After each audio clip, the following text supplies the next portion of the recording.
We have a plethora of new champions across the board, and WrestleMania continues to take shape. Welcome to the Wrestling is Bullshit Report, episode number 26, ladies and gentlemen. Pretty interesting, pretty fun weekend. Let's get into it. You know how we do. We start with the results.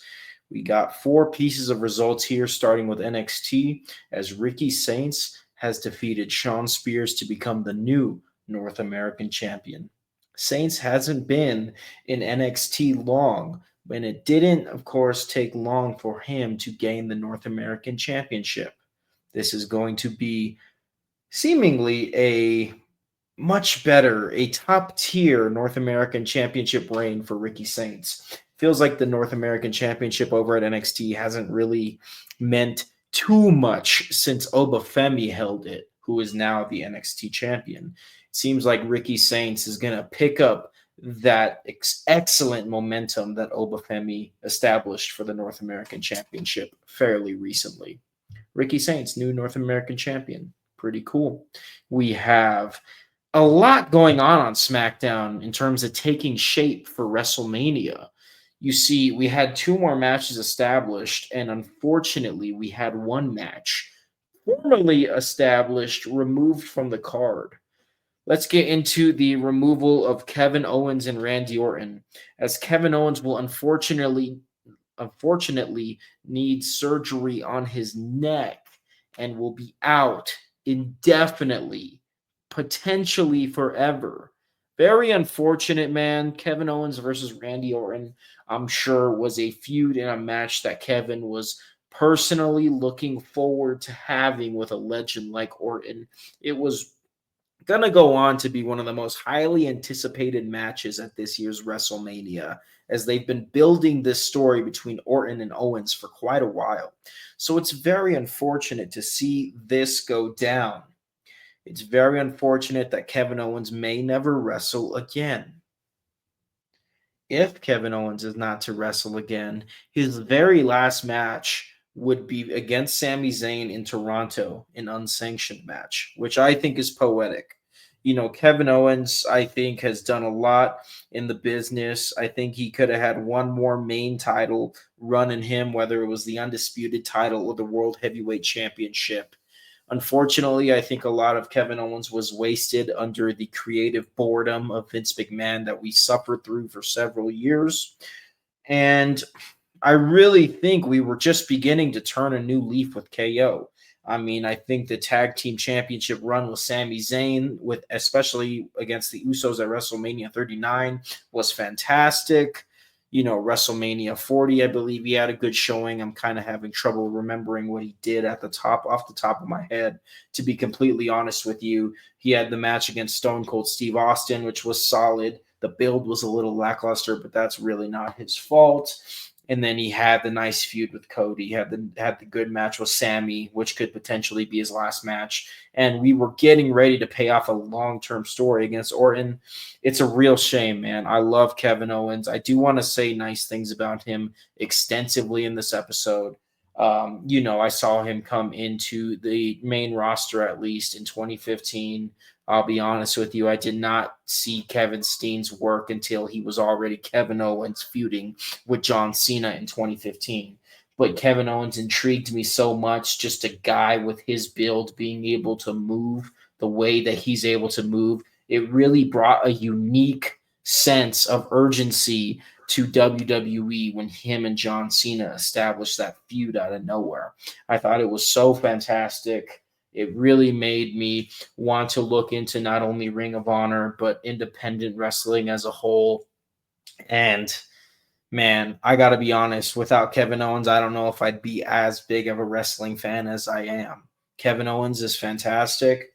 I will be sad to see him hang the boots up if he is to do so. We will find out. Something tells me that if there's an inkling of possibility for him to get back in the ring, he's going to get back in the ring. He loves this art form, and I, as a fan, love watching him do what he does. And I really just wish the best for him and his family. I hope he's able to take this time with surgery, recovery, being away from the program to spend time with his children, to spend time with his wife.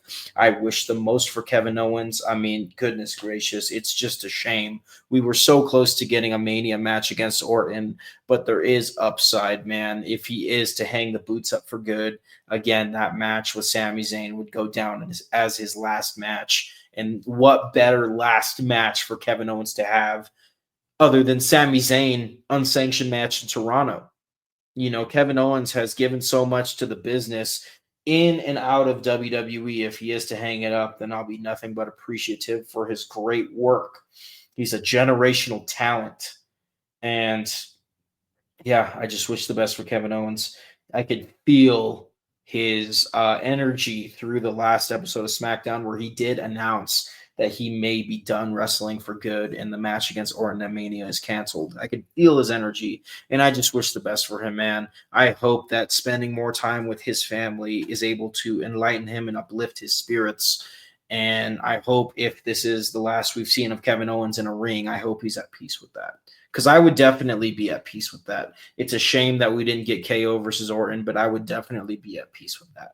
He's done a lot of good things. And I know you're probably not ever going to see this, but Kevin Owens, if you're watching, man, thank you very much, man. I just wish the best for you, and I hope that you're good. Let's move on. Kevin Owens, unfortunately, not going to be able to compete at WrestleMania. We'll have to see what they do with Randy Orton from here. Kevin Owens potentially out indefinitely. We'll see what the future holds for KO. We did have 2 matches established on SmackDown, as previously stated.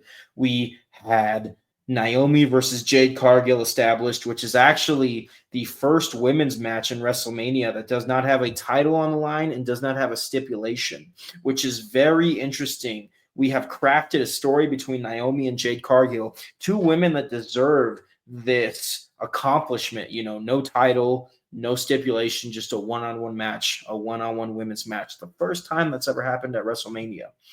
These women deserve it, like I said, and I'm very excited to see this match on the card. We also have LA Knight versus Jacob Fatu, as that was established in a #1 contenders match for the United States Championship between Jacob Fatu and Braun Strowman. This last man standing match was fantastic on SmackDown. We saw Jacob Fatu get the W against Braun Strowman in what was, once again, one more time, I'm going to tell you, the last man standing match on SmackDown. This stamps the ticket to WrestleMania for Jacob Fatu, as Jacob Fatu will take on LA Knight, for the United States Championship. Very big money match for LA Knight and Jacob Fatu. This match could go either way, and that's how I like my wrestling. Who's going to take the dub? We will see at WrestleMania. Jacob Fatu, LA Knight happening at Mania. And then we have, of course, Naomi and Jade Cargill. So 2 matches established. You know, not the biggest matches in the world, but nonetheless matches that will be entertaining, matches that will be intriguing for the Mania card. Let's move on. We have 2 more shows to cover here on the results. We had New Japan Sakura Genesis. Sakura Genesis saw 2 titles switch hands. Both titles ended up with the United Empire. It was the NJPW World Television Championship that ended up around the waist of Great Okan. And then we also had the United Empire capturing the IWGP Tag Team Championship from Hiromu Takahashi and Tetsuya Naito, who were solid champions, if you ask me, solid tag team champions. Very interesting to see the United Empire get a come up in 2025 at Sakura Genesis this past Friday. I ended up watching the show. I know it's painful to stay up in the middle of the night to watch New Japan Pro Wrestling. Most people don't do it. I'm crazy enough to do it, and I did it this past weekend. Of course, you can watch all New Japan shows with a monthly subscription to NewJapanWorld.com and JPWWorld.com. It's about $10 a month. If you're crazy like I am and you could stay up from 2 a.m. to 5 a.m. watching some Japanese wrestling live, then I recommend checking it out. We will actually get to why you should check out New Japan World in the watch list later. So let's go ahead and get there, as we have one more bit of news in the results. Or one more piece of result, I should say. The news will come next. AEW just had Dynasty. And we got 2 new champions alongside a heel turn at Dynasty. We saw Bandito defeat Chris Jericho for the Ring of Honor World Championship, which was very entertaining. Maybe I'm being a little too nice by saying it was very entertaining. I think a lot of us are just happy to say that Chris Jericho is no longer the Ring of Honor World Champion. Chris Jericho in 2025 flies in the face of everything that a Ring of Honor World Champion should be. So seeing it end up back on Bandito, the guy who had the belt before Ring of Honor, almost went out of business and was bought by Tony Khan and company. Maybe this will be a step in the right direction. We will see. Like, you guys know how frustrated I am and how frustrated I get about Ring of Honor. They've done nothing to it. They've tanked the value, in my opinion. It probably makes more money than it did before it almost went out of business. But nonetheless, man, Ring of Honor remains irrelevant in the world of professional wrestling. And it has so much potential to work side by side with AEW and potentially New Japan. Check out my last video to learn more about that. Nonetheless, man, we see Bandito defeat Jericho for the Ring of Honor World Championship, and we hope for something better. We hope that Ring of Honor is represented with some honor, damn it, with some integrity, with some consistency, with some identity, with a worthwhile home. I'm sorry, this Ring of Honor on Honor Club stuff is not working. Figure something else out. I'm not going to get too into it. The other title that we saw change hands was actually the TNT Championship at AEW Dynasty, as Adam Cole defeated Daniel Garcia in what was a fantastic match. Very cool to see Adam Cole get his first singles championship in AEW. It seems like we're healing from the Devil storyline. The Devil storyline that we saw in late 2023, early 2024 was harmful to both MJF and Adam Cole. And we saw MJF heal by becoming a heel once again. See what I did there? Yes, he healed the damage that was done through the failed Devil storyline by turning from face to heel. And Adam Cole now finally gets some championship around his waist with the TNT title. And I think he'll be a fantastic TNT champion going from here. I think Daniel Garcia has been an excellent TNT champion. So, yeah, we'll see what happens with the TNT title. I was thinking they finally got this division right. This division has been a little wobbly. It seems like AEW is getting everything right. They are unifying the Continental and International Championship with the Omega Okada match that we're going to see at All In. That's all but confirmed. And then we have the TNT Championship having a great showing, not only on AEW Collision almost every week, but at AEW Dynasty, the most recent pay-per-view out of All Elite Wrestling. So good stuff, man. We get 2 new champs. Bandito as the Ring of Honor World Champion. Hopefully that's a step in the right direction. Adam Cole as the TNT Champion is definitely going to be a step in the right direction. And then we get 1 heel turn. FTR turning on the Rated R Superstar Cope, as FTR now heels once again. FTR haven't been heels since they joined AEW. They've been high caliber baby faces because the fans just love to cheer them. They're such likable guys, and they've had fantastic success as baby faces over the past few years. Now they go back to being heels. I'm interested to see what comes of this. I think it's going to be fantastic. I think AEW is doing really good right now, and I think heel FTR is going to make for some interesting matches and interesting stories. Will we see Christian Cage help his old tag team partner, the Rated R Superstar Cope, out in the near future? I think we're going to see it, honestly. I think that's something you can count on.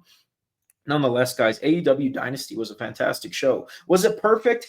Heck no. Was it better than Revolution? I think most would say that AEW Revolution was a better show than Dynasty. Nonetheless, Dynasty was fantastic. That's all I got for the results. Let's get into the news before we send you out with the watch list. We have 3 bits of news, starting with TNA, as TNA will be retiring the Digital Media Championship. An interesting championship that has been around for a few years now, has quite an interesting lineage, has had success with the belts being around the waist of guys like Joe Hendry, guys like Kenny King, guys like even PCO, who was champion recently, has had great success. The Digital Media Championship will be retired, and TNA will be introducing the TNA International Championship at TNA Unbreakable. TNA Unbreakable will be a TNA Plus special that will be taking place the Thursday of WrestleMania weekend. So at TNA Unbreakable, you will see an international champion crowned. We'll see how this goes. I think TNA's been doing fantastic. You got the Hardys as the tag team champs. You got Moose as the X Division champ. An interesting situation where a heavyweight is successfully carrying the X Division championship and doing very well. And then, of course, you have Joe Hendry as the TNA world champion. I think TNA is doing great, and I expect nothing but greatness from this new championship that they will be introducing in just a few short weeks. We also have claims from Bret Hart. Oh, I don't even want to talk about this, to be honest with you, but let's talk about it. Bret Hart claimed that AEW is full of actors trying to be wrestlers. You know what? I'm not even going to give my comment on that because I have nothing good to say about that. Let's just move on. AEW All In. A show that I plan to go to, a show that I plan to travel for this summer. AEW All In has evaded the predatory, the pathetic counter programming that WWE keeps throwing at AEW. AEW was formerly counter-programmed or set up to be counter-programmed by WWE's Saturday Night's Main Event. That will not be the case, as AEW has now changed the start time to what will be the biggest show of the year for them. AEW All In Texas will now take place at an earlier time slot on the same date, which I believe is Saturday, July 12th. So you will have AEW All In take place from like 4 p.m. Eastern time, and then you'll be able to tune into Saturday night's main event at 8 p.m. Eastern time on the same day. It's going to be a good time, for the non-tribalists like you and me, for the guys and girls that do want to watch wrestling, whether it's WWE, whether it's AEW, whether it's New Japan, or what have you. For the ladies and gentlemen that are non-tribalists and want to watch good wrestling, they will have the opportunity to do so on July 12th, 2025, as AEW will be running its biggest show of the year out of Texas. All In Texas will take place, like I said, 4 p.m. Eastern, 1 p.m. Pacific, and then end that evening late at night, 8 p.m. Eastern, 6 p.m. Pacific, maybe not too late at night, or 5 p.m. Pacific, excuse me. WWE will have Saturday night's main event. I love it. I'm very happy that AEW was able to successfully avoid the counter programming that WWE was throwing at them. I understand that business is business, but as a fan first, I hate when WWE tries to counter program AEW. They are already doing so much better than AEW. There is no need to do all that. AEW's next pay-per-view, Double or Nothing, will be counter-programmed by NXT Battleground, a premium live event for NXT. And it's going to be unfortunate. I don't know what I'm going to do for it. I don't know if I'm going to watch both shows. I don't know if I'm going to watch neither of the shows. We'll see. I have OCD about that sort of thing. I don't like when shows are running at the same time. It drives me nuts. I'm just a crazy person. It drives me nuts. But nonetheless, guys, it is good to see AEW set themselves up for success, putting their pride to the side and going ahead and changing the start time for All In to avoid the counter programming of WWE's Saturday night's main event. For the fans, for the non-tribalists, as previously stated, it will be a good opportunity to watch a nice AEW pay-per-view and then cap off a Saturday right after the AEW pay-per-view with WWE Saturday night's main event. It'll be awesome. I look forward to things like that. Double header. Okay, that's it for the news, guys. I look forward to going to All In this year. Going to be very excited. Going to be very exciting, I should say. Let's get into the watch list. We only have 2 shows for you this week. We have Monday Night Raw, of course. We have Lyra Valkyria defending the Women's Intercontinental Championship against Bayley. We also have the War Raiders defending the World Tag Team Championship against New Day. 2 big title matches happening on Raw this week. The second show is Friday. New Japan Windy City Riot Windy City Riot will be a New Japan show taking place in Chicago, right here in the United States. Going to have a good start time that caters to us American fans, which is always a blessing. Always a blessing to be able to watch New Japan any other time but in the middle of the night. So I'm very excited to tune in for Windy City Riot. And let's go ahead and look at some important matches that will be happening at this show, as the world-class Wrecking Crew will defend the strong openweight tag team championship against the intergalactic jet setters. That is Kevin Knight and Kushida. I understand a lot of you AEW fans have recently become familiarized with Kevin Knight. Well, Kevin Knight will be on this New Japan show, teaming with his tag team partner Kushida to go for those strong openweight tag team titles. We also have Konosuke Takeshita, another familiar face, defending the never openweight championship against Hiroshi Tanahashi. Sign me up. Count me in. Absolutely. Another match you can count me in for. This is going to be money. Gabe Kidd defending the strong openweight championship in a 30-minute Iron Man match against Tomohiro Ishii. Oh, my goodness. How are you not convinced to watch this New Japan show on Friday? We also have in the main event, if you're not already convinced, Hiroki Goto defending the IWGP World Heavyweight Championship against Shota Umino. Guys, watch New Japan this Friday. Do me a favor and watch New Japan this Friday. Again, 2 shows on the watch list this week. We got Monday Night Raw, 2 big title matches, and then New Japan Windy City Riot out of Chicago, Illinois, taking place at a half-decent time on Friday evening. That's all I got for you guys this week. This has been episode 26 of the Wrestling is Bullshit Report. Just remember, don't overthink it. All right, guys, I'll talk to you later. Peace out.